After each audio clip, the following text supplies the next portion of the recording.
In the final hours before the United Nations deadline to withdraw from Kuwait, Baghdad prepared for war. Saddam Hussein appeared on television to assure the Iraqi people victory would be theirs. Talk of retreat was punished by death. You are the new leader of the Arab world, he was told. Saddam laid out his strategy. The Americans and British, he said, rely too much on technology. They never fight man to man. They can never win the battle.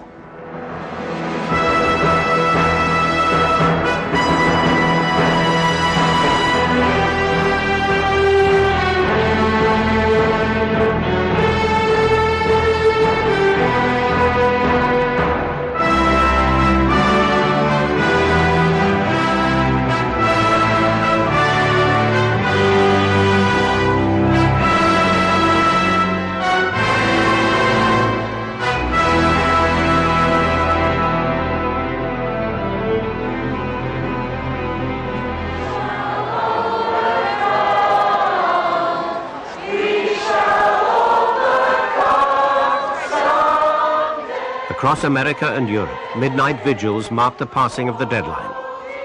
Many feared a long and bloody war, another quagmire like Vietnam. At dawn, the president signed the order that would take the coalition to war. He was ordering people into situations where they would lose their lives, and the kind of magnitude of that awful decision, I think, haunted him. You know, how much is a life worth? How much is 100 lives worth? 1,000, 10,000. 1,700 coalition aircraft now prepared to attack. They faced modern Iraqi fighters, hundreds of missile batteries, and thousands of anti-aircraft guns. Some Pentagon estimates had suggested 1 in 5 aircraft in the first attack might be shot down.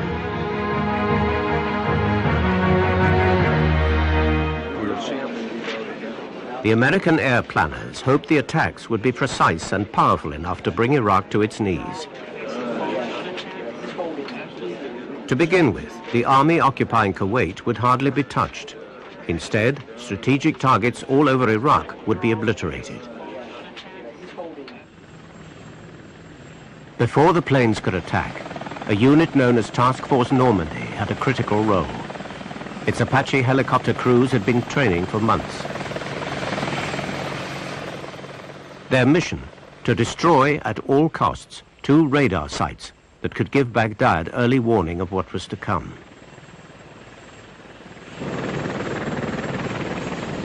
It was a moonless night. 8 Apache helicopters laden with Hellfire missiles took off towards Iraq. This is a pilot's eye view, video from one helicopter's night vision camera. The gunships flew a few feet off the ground until they were 8 miles from the radar dishes. We slowed our airspeed to about 40 knots, came up on line, all abreast, so we're all at the same distance from the target. And at this point, I'm not looking through my goggles, I'm looking at a TV screen right in front of me. Watched the clock tick to 0. I gave the code word, get some. At that point, everybody fired their Hellfires. Okay, did you get the... Out of the probably 150 people that we were briefed were at the site, I would imagine not more than 10 or 20 probably lived through that engagement. Time to launch, 1 minute, sir. Off the coast, the US Navy prepared to launch dozens of cruise missiles. But the missiles couldn't navigate over featureless desert, so they were secretly programmed to fly over the mountains of Iran and then turn towards Baghdad. 050. Attack 48 east. The Iranians had no idea of any of this.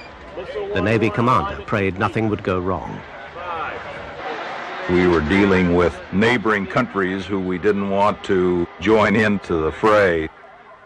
We'd never used them in conflict before, And there was a lot of apprehension about, do we launch these things and then they make up their own mind where they're going?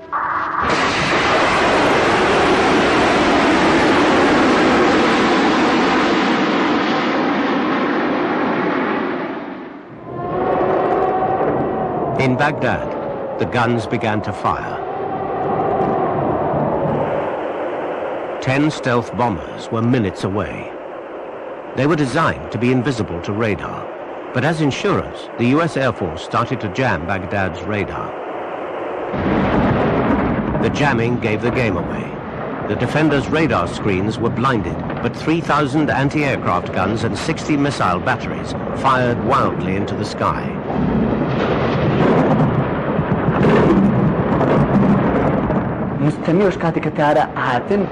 That night, orders came from headquarters to fire back any way we could, even if it meant closing our eyes and firing into the sky. It was so dark, and the aircraft were coming so quickly, and we didn't have the capability to aim accurately. That's why they told us, put up a barrage of fire any way you can.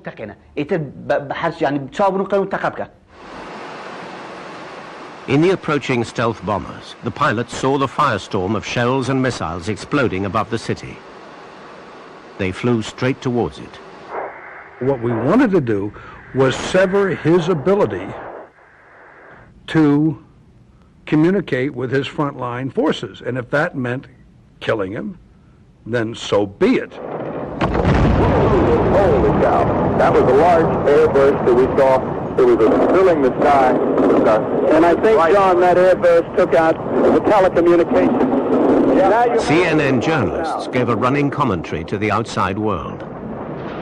6 minutes after the stealth bombers left, the cruise missiles arrived. Some destroyed government buildings. Others dropped carbon filament to short the electrical grid system.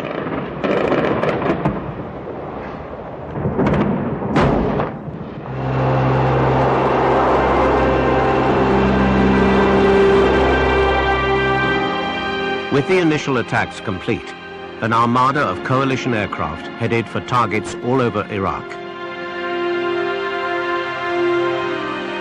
Hundreds of planes took to the air. Despite the initial successes, scores were expected not to return.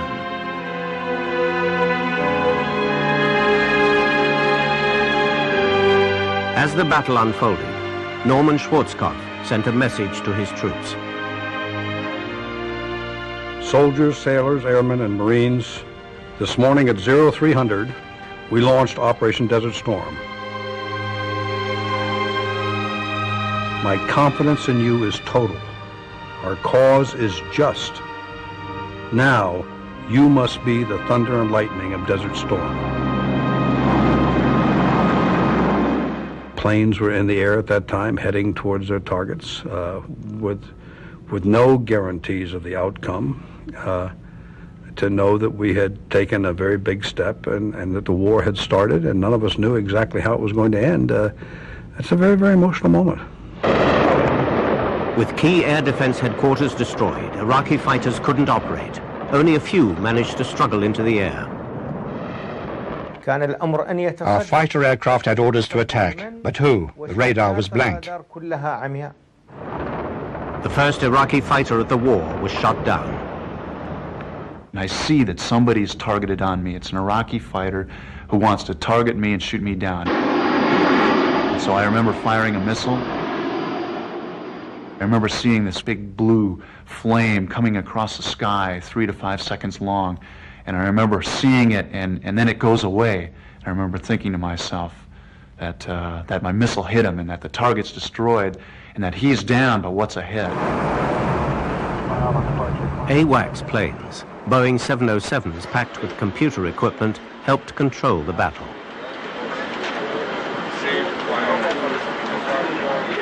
The coalition armada systematically attacked Iraq's war machine, the factories that made chemical and biological weapons, the Scud missile plants.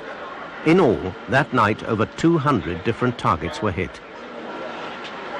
The first 24 hours consisted of more attacks in the master attack plan than the entire number of targets that were targeted in the years 1942 and 1943 during the combined bomber offensive in Europe. That night marked a new point in warfare. Precision bombing had become a reality. Only one Allied pilot was killed. At the White House, the politicians were euphoric. The first night of the war, everybody was, in heaven. They saw these strikes go in very successfully. Casualties were almost nil. Television pictures of bombs going down chimney stacks and all that sort of stuff. And some of the reporters were running around saying, this is going to be over right away. And I had to call down to the Pentagon press office and tell them, shut those guys up. We have just started a war. It isn't a one-day affair. It's not going to be over before the next commercial break.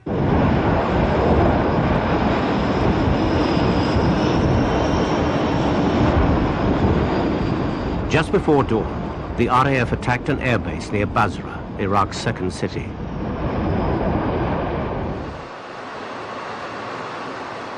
Lacking American technology, for years the RAF had trained to surprise the enemy by flying low and fast.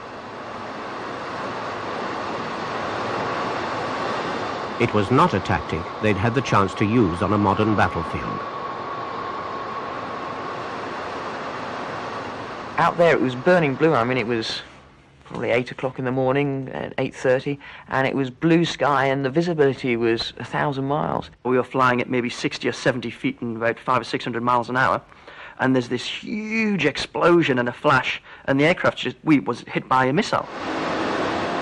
Where I had blue above my head, suddenly the desert was above my head and it was just tumbling. I couldn't see the back of the aircraft. All it was a ball of fire, and the fire was spreading its way down the spine of the aircraft towards me. And then you say, this aircraft is going no further.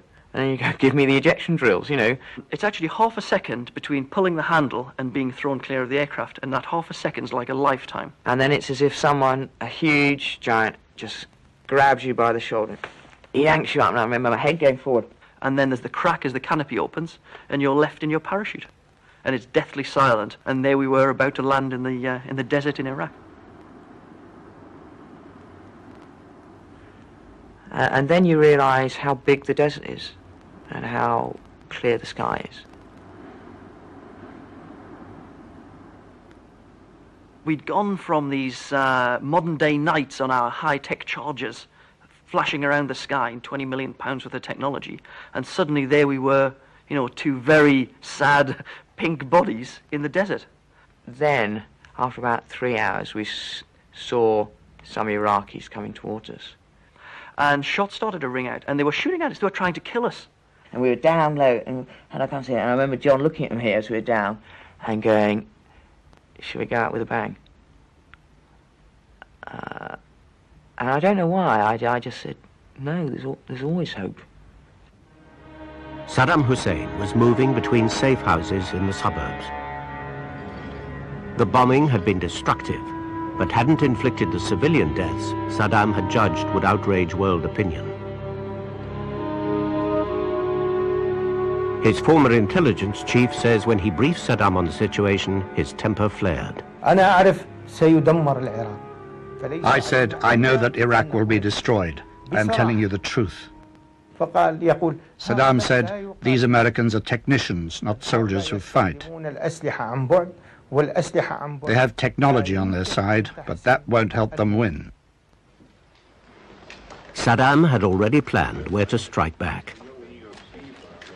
That morning, when he met his ministers, he ordered action he believed would shatter the coalition of Western and Arab countries attacking Iraq. Mobile launchers hidden in the desert fired Scud missiles at Israel. We had the capability, we did it. When you are attacked by an enemy, you attack your enemies. That's natural. The Scuds were fired indiscriminately at Israel's largest city. Saddam judged the Israelis would retaliate and join the conflict. The Arabs in the coalition would then refuse to fight alongside Israel. The coalition would collapse, and so would the war. Soon more Scuds were on the way. Israel's nuclear forces now went on full alert. 60 Israeli jets took to the skies. Early warning radar appeared to show Iraqi bombers heading for Israel. The American Defense Secretary picked up the hotline to Tel Aviv. Israeli retaliation seemed inevitable.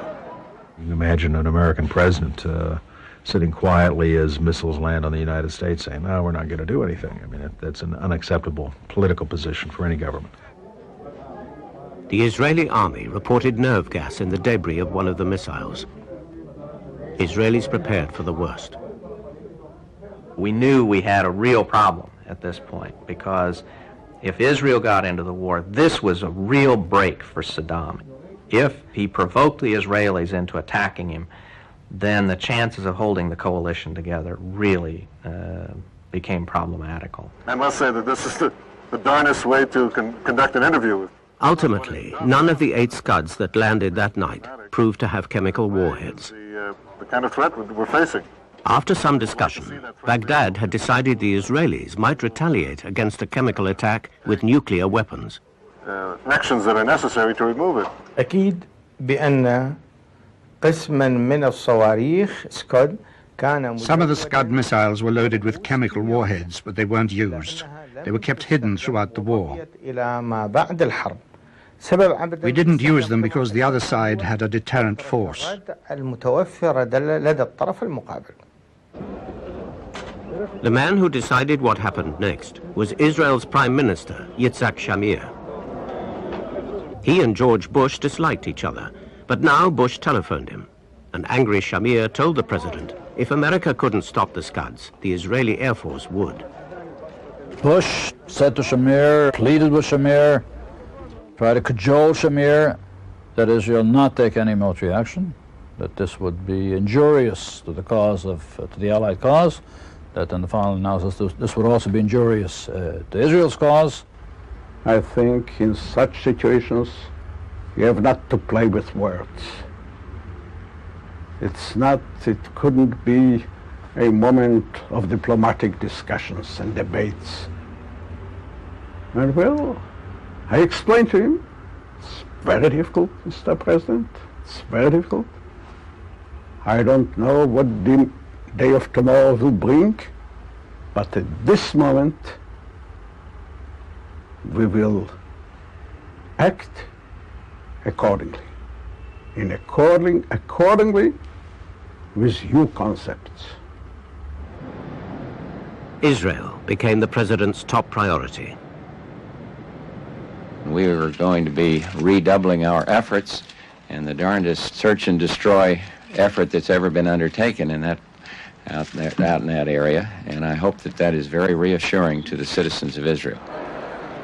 But Norman Schwarzkopf believed the Air Force should concentrate on winning the war, not placating the Israelis. He was furious at Washington's interference. He called them pointy-headed politicians who had never fought their way out of a wet paper bag. From my perspective, from the strategic perspective, and the president's perspective, and obviously I was doing this with the president's approval, it was vital to keep the Israelis out of the conflict. And that the way you did that was to make certain that they knew we were doing everything humanly possible to deal with that Scud threat. Cheney overruled Schwarzkopf. Aircraft started to crisscross 28,000 square miles of desert, hunting for perhaps 14 mobile Scud launchers. They couldn't find them. Neither could they find the convoys bringing supplies of fresh missiles. They used to transport the Scuds to us in civilian buses. They'd take out all the seats and slide a missile in through the back. Even if the bus was spotted by an enemy plane, the pilot would assume it was just full of passengers. But there was another way to hunt Scuds. SAS columns were fighting deep inside Iraq. Schwarzkopf distrusted special forces. But 5 days before, the SAS commander had persuaded him to make an exception. There had to be people on the ground. The human eye cannot be replaced by technology. We were well armed, we had good strength, we above all had the desert as our friend to retreat and hide into. We were told in very categoric terms that our priorities 1 to 10 were Scud, Scud, and nothing but Scud. For 43 days, the SAS patrolled the Iraqi desert closest to Israel. They called it the Scud Box. This is the only film of an SAS column. It was taken by the gun camera on an American helicopter flying in to take back a prisoner. Within 2 days of the SAS arriving, there were no more launches from the Scud Box. Columns like this caused mayhem, destroying radar sites, microwave towers, and cutting communication cables. And when they saw Scud convoys, they attacked them. America had rushed Patriot missiles to Israel and Saudi Arabia to shoot down Scuds. In the skies above Tel Aviv and Riyadh, they dueled with the incoming missiles. The Patriots got as close as they could and detonated, filling the air with shrapnel. In Israel, the Patriot became a symbol of resistance, damping down the pressure for Israel to join the war.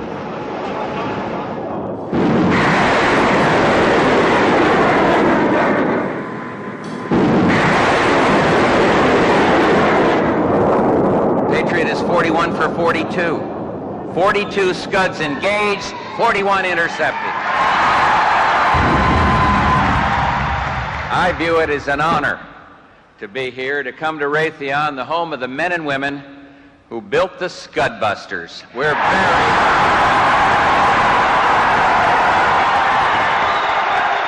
But the Pentagon was claiming a kill every time a Patriot exploded near a Scud. Senior British intelligence officers didn't believe the figures, and neither did the Israelis.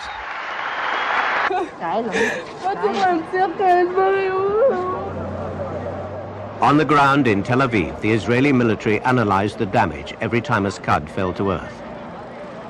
What they concluded was kept top secret so as not to give comfort to Saddam Hussein. When I met President Bush in Washington, we had some human argument because he was convinced that Patriots were doing a great job. I told him that at the very best, the intercept ratio maybe was 20% intercept probability. He asked me what I meant by that, and I said that maybe out of every 10 Scuds Patriots tried to intercept, they might succeed with 2. But in retrospect, I was overstating the case. I think that probably not a single Scud was intercepted by a Patriot. The Patriots struggled to react to Scud missiles traveling at 6 times the speed of sound. Second one's going to get an impact, though. The myth of the Patriot helped keep Israel out of the war, but most of the Scud warheads got through. Coming to the ground, going to get an impact. Only after the war did the Pentagon acknowledge the Patriot's limitations. Patriot was an air defense system designed to shoot down aircraft, not missiles. Again, what I remind everybody, all my friends in the United States who think we've got defenses against missiles, we don't. Tel Aviv was targeted by Scud missiles fired from western Iraq. Fresh missiles were brought to the launchers along these desert roads. SAS men hit along them. One 8-man patrol was codenamed Bravo 20. Bravo 20 was tasked to insert into Iraq some 300 kilometers by helicopter to set an observation post up in the hope of seeing mobile Scud launchers driving past and then communicate back to base and call in coalition aircraft. The main supply route wasn't a tarmacked road, it was a track system. And as I looked northeast, there were 2 S-60 anti-aircraft guns. We got enemy right on top of us. It was about mid-afternoon on the second day, and we started to hear goats coming from the north. And then we heard the young boy start to come along and shout at his goats. And his eyes come up like saucers. He knew there was something wrong. And straight away just went running off towards the anti-aircraft guns, just screaming and shouting. We packed all our equipment up and started to move out of the wadi. Within half an hour, we were engaged by a local militia force and a firefight ensued. We first heard that Bravo 20 was in trouble when we got a garbled radio message. We really didn't know what had gone wrong. We launched our helicopters, and as it turned out, we were looking further south than they actually were. The patrol had become scattered. McNab led one group of 5 men. It started snowing. It was plain to see if the weather don't kill us, the enemy will. And we were continuously getting compromised by these goats. The whole land was covered with people herding goats. So I made the decision that we're going to hijack a vehicle that night and go for the border. McNab and the 4 men with him did just that. But close to the border, in a series of gun battles, 2 died. The others were hunted down. I decided to hide in a drainage culvert about 4 kilometres from the Syrian border. I have no idea what happened, but it was just chaotic sort of shooting. So I knew I was in the shit. As I was pulled out, it was the first time I'd been out in daylight. Beautiful sunny day, and you could see Syria. You could see the high ground of Syria, which was severely pissed me off because you were so close you could literally taste it, you know.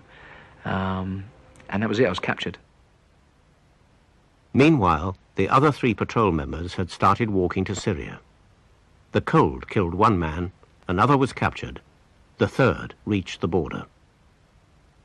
It was night. I started to move around the edge of a building. A guy came out about 200 meters away. He saw me. I hid behind a mound. 2 guys started to walk down. I could possibly bluff it by letting them walk past me. As it was, they came right on top of me. I took the first guy out with a knife. The second guy started to run. I caught up with him, and we grappled on the floor, and he ended up with a broken neck.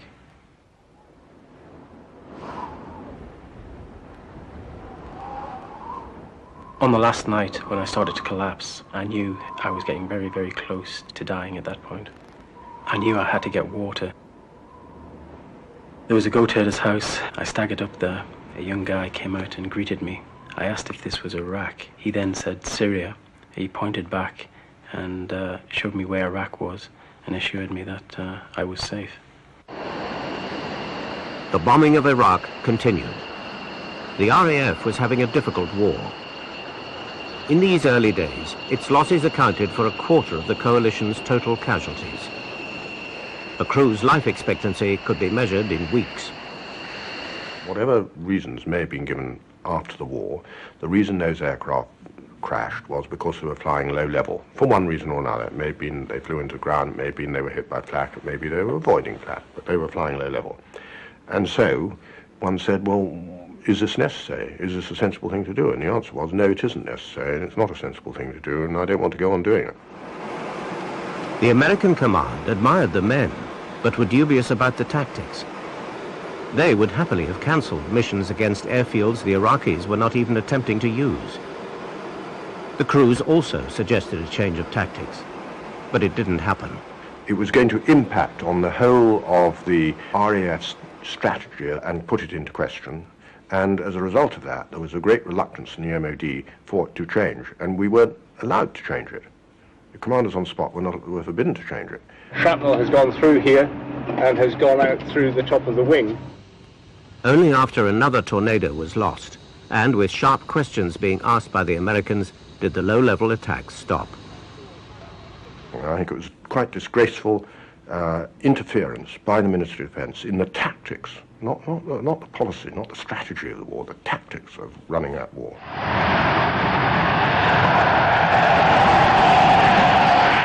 Aging Buccaneer jets, the aircraft the tornado was meant to replace, rushed to the Gulf. They carried equipment to laser designate targets from higher altitudes. Splash. That was an excellent splash. Soon they were working in tandem with tornadoes, dropping laser-guided bombs.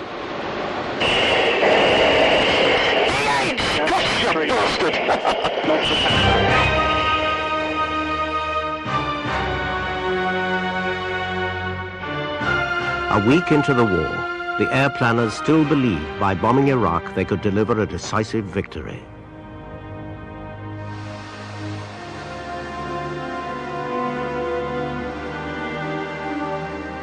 Much of Iraq's air force had been destroyed on the ground.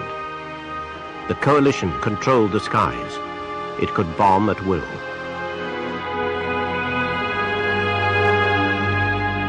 Bridges, power plants, communications, all were destroyed.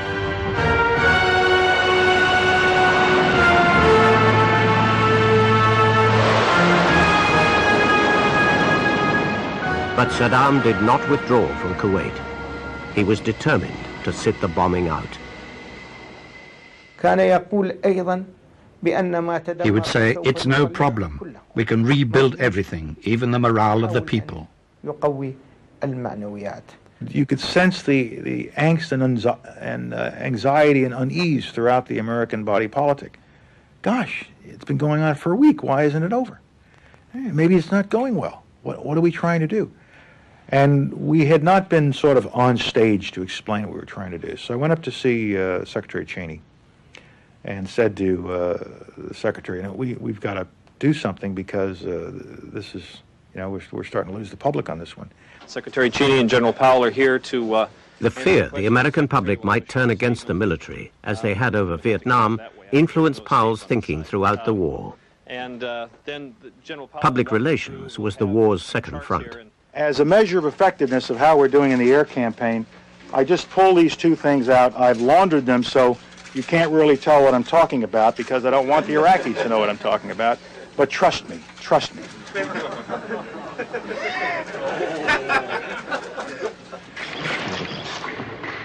Officially, Saddam was not a target. But the Allies launched 260 missions against sites where they thought he might be hiding. Eventually, spies reported Saddam slept in private houses, changing location every night. You can find out perhaps where he has been. You can find out even where he is. But what you need to know is where he's going to be because you must mount an attack. And so it's almost an impossible task. You might find it strange, but the President of the Republic of Iraq was sometimes driven around the city in an old taxi. It's strange but true that Saddam also used a lorry to move around the city.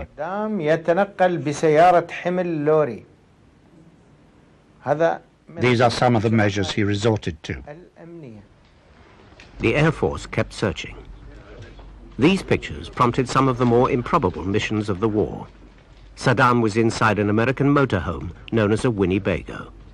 When we saw him sitting in a Winnebago, we went after the Winnebagos with a vengeance, and whenever we saw one or tried to find one, and whenever we saw one or two or three, we would attack them as quickly as we possibly could.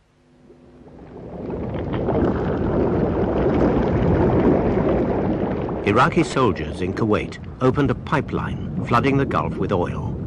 The aim was to destroy the desalination plants that provided Saudi Arabia with drinking water. Saddam wanted to provoke an early land war and inflict casualties to undermine Western resolve. The desalination plants continued to work, and a bombing raid cut the flow of oil. If the Iraqis wanted a ground war, they would have to attack. Saddam ordered his forces to move on the abandoned Saudi border town of Khafji.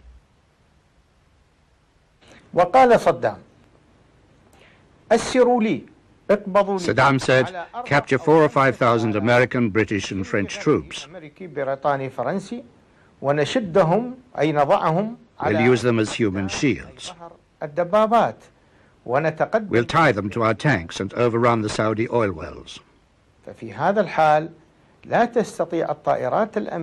we do this, the Allied jets won't attack.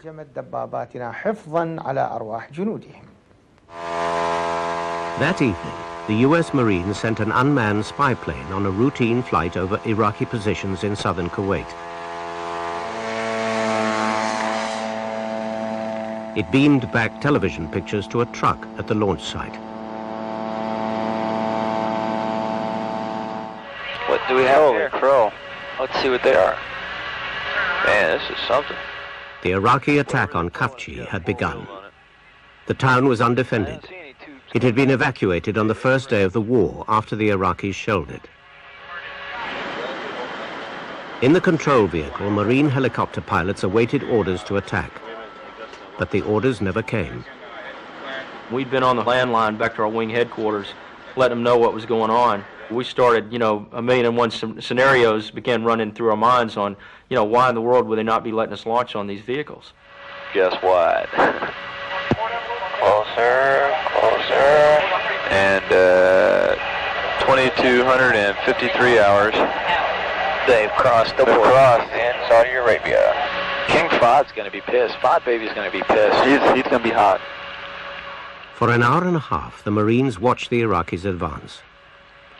Back at the Air Force headquarters, the war had settled into a routine. That routine didn't include an Iraqi attack. Where's our air? This is ridiculous.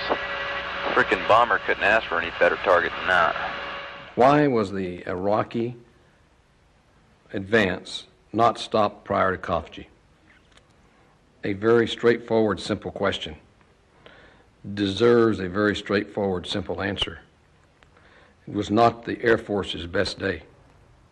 The Iraqis occupied Khafji. They did not know U.S. Marines had hidden in the town.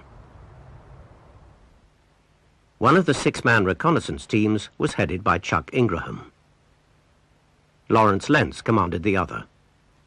I got the team together and I said, we've been practicing for some of us 5 years to play in the big game, and now here we all of a sudden get a chance. I think we ought to stay. And they agreed.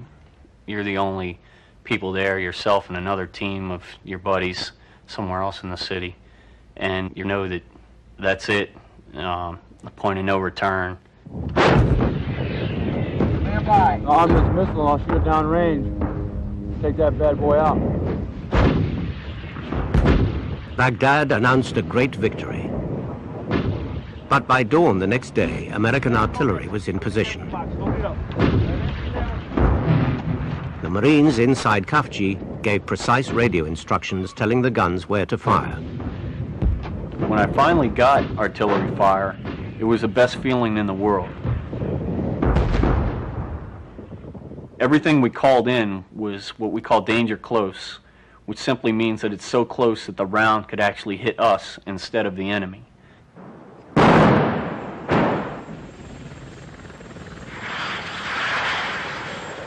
At every moment, the Marines in the town expected to be discovered. Iraqis came very close to capturing us. They were inside of our building for at least a day. You could see their heads down there, and if you wanted to, you could spit on them. 2 days later, Saudi forces formed up to retake their town. The attack would cost them 19 dead. Perhaps 100 Iraqis died in the town. Meanwhile, airstrikes destroyed 2 Iraqi divisions desperately trying to reach Khafji. For months, Saddam had proclaimed fighting on the ground would bleed the coalition and undermine its resolve.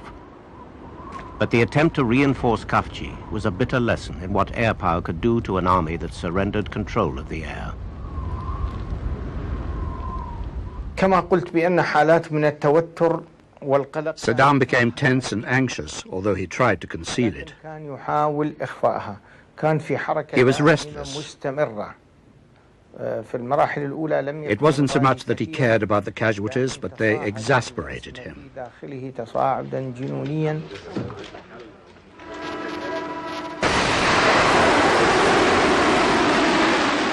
The attacks on Baghdad continued. Stealth bombers by night, cruise missiles by day.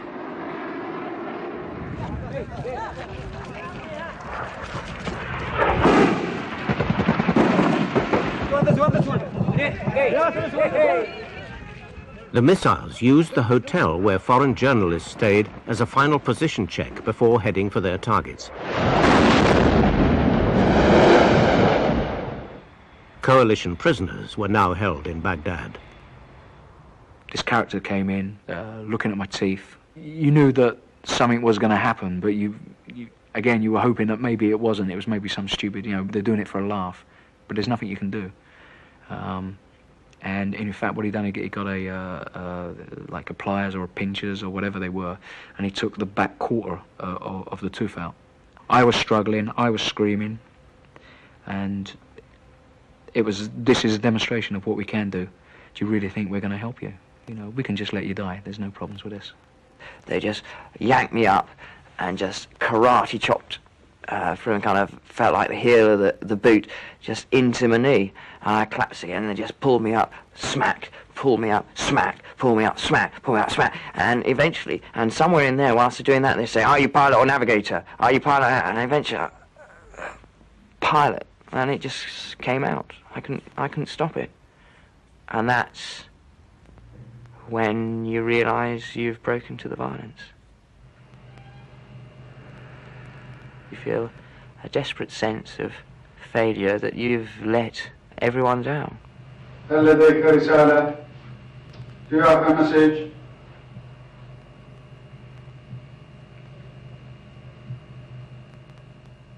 I thought everyone would thought I was a traitor, and that everyone would see that I'd failed, and that was the last image my family was going to see of me.